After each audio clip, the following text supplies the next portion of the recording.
Ball, where we've checked out the studio for the next part of tonight's show. We've come down to Snowboard Asylum in London's Covent Garden, and if you've seen the video for No Fronts, the hardcore original version of the No Fronts video by Dog Eat Dog, then you'll know that they're going to feel very at home down here because they're well into snowboarding. But before we talk about that, we're going to catch up on all their latest news. And as you can see, I've got John and Dave joining me down here. So welcome along to Headbangers Ball again. How are you guys doing? Doing well. Thanks for having us back. It's great to be here. Yeah, nice to see you again. So I guess the really hot news is that you've been nominated as the best breakthrough artist on the European Music Awards. What does that mean to you? Because you're in the company of some other great bands like Alanis Morissette and Portishead and Weezer. Well, I mean, we were surprised by it, and it's great coming from a band like starting absolutely nowhere and in like a year and a half time to get to a level where you're nominated. It's like, you know, it doesn't even seem real or anything like that. We're just having fun with it, and I think it's a great thing. I'm really proud of it. Our families are really proud of us too, because, you know, we worked hard and took the band someplace. So it's great. It's great. Whether we win or lose, it's good to just like be in that company, like you said. Great, yeah, congratulations. It's a very good achievement. I mean, you have worked very, very hard this year. Why do you think that Dog Eat Dog has caught on so well in Europe? Do you think it's the constant touring and, of course, the exposure on MTV? I think it's a combination of both. Before we really had strong MTV coverage, like you were there playing our video and some of the specialty shows were playing the video, but as time went on, we toured more and really got busy on the road, and that's when things came together. Okay, but I guess that the road has kind of taken its toll a little bit on Dog Eat Dog because you've parted ways with your original drummer, Mopey. So you've got a new guy in the band. Tell us a little bit about him. Well, this guy's a great drummer. His name's Brandon Finley, and he has done extensive touring with a lot of other bands, like Gerardo even, you know, he was like the touring guy, and, you know, some other really, like, I can't remember him right now, but I mean, he's got a good list of credentials and hundreds of shows and things, so we're really happy to have him, and he's like, you know, we're still friends with Dave and everything like that, so it was like a good parting, nothing like a fight or anything like that, just like, he got tired, we understood. Now the band is actually better for it now because we have a great drummer. And you're hard at work on new material, aren't you? Where are you at with writing the next record? Well, I would like to think that we're maybe a quarter or a third of the way through, like, writing songs. We want to have over 20 songs, and right now we have about 7. We're playing all 7 of them pretty much, so in the next couple of weeks, months, we'll be getting the rest of the material together, and we'll play that stuff live and go into the studio and just have a ball, just keep doing what we've been doing. Brilliant. Okay, well, we'll talk some more in just a moment, but right now we're going to go into the very first video that introduced you guys to Dog Eat Dog on Headbangers Ball. This is the hardcore version of No Fronts, the original and the best.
Strapped with crazy herbs, and that's that. No rush, no tricks.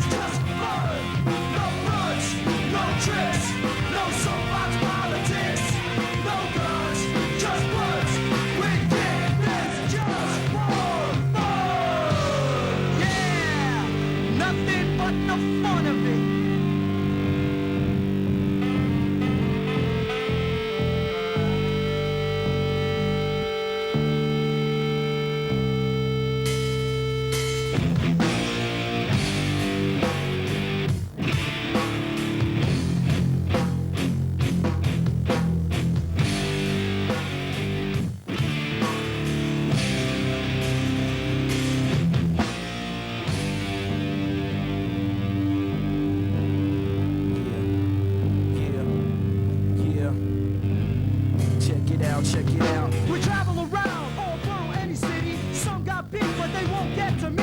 If you come correct and your vibes are true, peace to your crew, we're looking out for you. No rush, no tricks, no soapbox politics, no guns, just bloods. We kick this just for fun. No rush, no tricks, no soapbox politics, no guns, just bloods. We kick this just for fun. No rush, no tricks, no soapbox politics, no guns, just bloods. We kick this just for fun. Bloods, no tricks, no soapbox politics. We got no guns, just bloods. We kick this just for fun.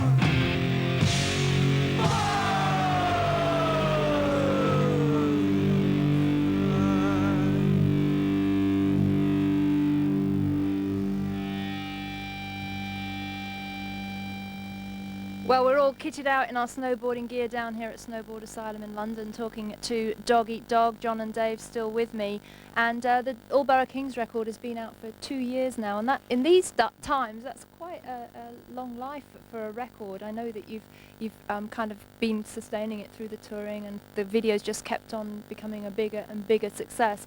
But just to play those same songs every night, how did you keep? How did you keep the energy levels up when you played those songs so many times?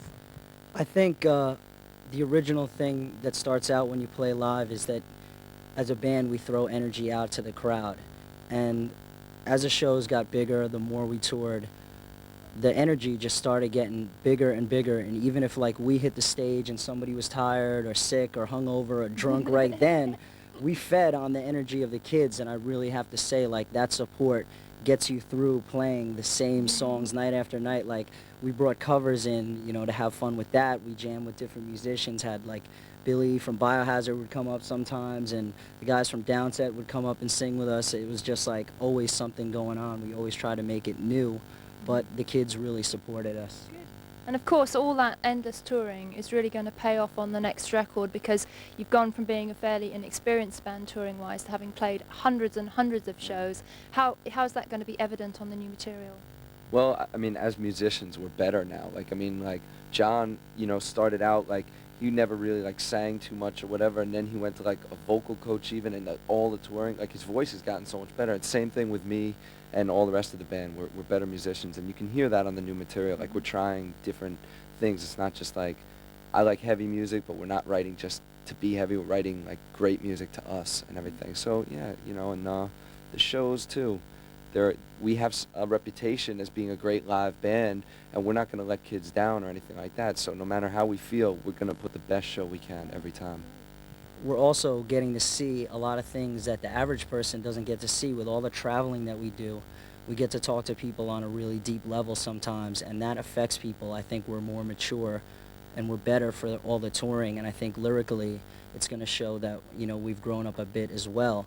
We're still holding the philosophy that we want to get on stage and like have fun, and we may be talking about something that may be a little deeper than the previous material, but it's still going to be done with a smile. Like, we're not there to bum anyone out, and the first people we don't want to bum out is ourselves. So we're going to try and keep it light as far as the attitude, but the thoughts, it's really up to people how they want to interpret lyrics. That's the way I see it. And still no fronts? No fronts. We may be playing that song from No, but I time mean to time. no fronts in the no kind of barriers, no absolutely. limits. Absolutely. We're stretching ourselves musically, lyrically. It's all about growth, and I think that's what's going to happen with this band, with the new drummer, with everything that's going on here.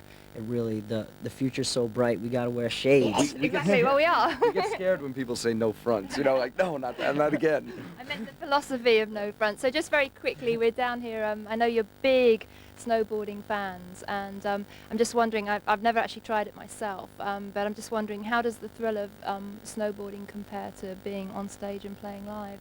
It's both adrenaline rushed, like snowboarding gives you immense adrenaline, but the thing that's different is I usually get really stoked on snowboarding by like scaring myself badly, like going too fast or just knowing if you wipe you're gonna get hurt, and like it's really opposite from being on stage where I really feel comfortable, and it's just like about sharing. Snowboarding's a little bit more personal than that. Right, okay. Well, that's fantastic. Well, thank you both very much for joining me. It's a very exciting time for Dog Eat Dog. The story is unfolding day by day, and congratulations and lots of luck for the future. Thank you very much, Vanessa. Thank you. All righty, well, we're going to right now go to our next short break, but just taking us there, we're actually going to have a little look around the Snowboard Asylum shop, and I think John and Dave are going to be modeling some snowboarding gear for us. So check this out. After that, I'll be back in the studio. Is it snowing yet?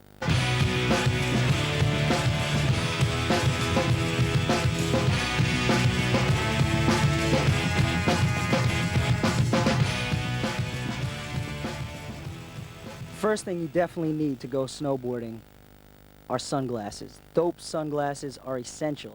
So why don't you pick out a pair that you're into, and we'll start our trip. Yeah, that's kind of rock and roll, man. I could see that. Yeah. Well, now that you got glasses, the next thing you're going to want to do is get some body gear. So let's check it out. All right.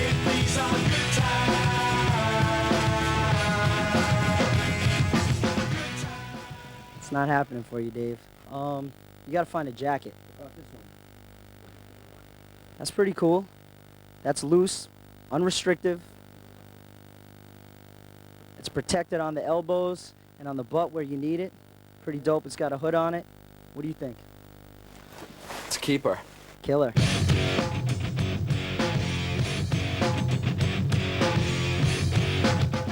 You don't need to tie 'em. No. No one does anyway. It's not cool to. These are great. Feel great. Can I have them?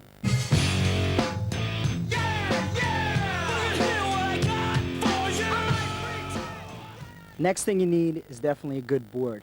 There's a couple different types of boards here. It's not really that hard to figure out, but to the average person, they may not know. Now this board, Dave, is like an alpine board. This is a big fatty. This is the last type, and that's for half pipe riding. This is a model, it's a 149. That means centimeters on the length of the board, and this is really probably a girl's board because it's small and it's powder blue, and like, I don't know many dudes be getting in powder blue boards. So what type of riding would you be doing, Dave, do you think? Well, if I had to buy a board from now, I'd probably go for this one. You know, it's kind of middle of the road. You know, you can ride the powder and everything, and you could probably try and get funky with it. This looks like real good wax for you too. It's triple X. It's the strongest stuff that's going. Look at that. Faster, faster, harder, harder. Yeah, yeah, yeah. Here's a woolly. Yeah, this one looks nice. And then keep your ears warm. We'll go for the Beck style. You want to go Beck? I'm a loser, baby. Okay, you got the clothes, the glasses, the gear. See your friendly neighborhood snowboard guy. They got cool movies, good for Headbangers Ball. Check this one. Run to the Hills. That's Iron Maiden style right there. We all know it. The Burning. Is that metal or what? Come on, let's go. Headbangers Ball. Check it out. Speaking of metal, you got Vanessa coming back after the break with an Alice in Chains studio report. We love those guys, right? Just want to say goodbye. Thank you very much. See you next time on the slopes, right, John? See you on the slopes. That's where me and Dave and Simon are going to be.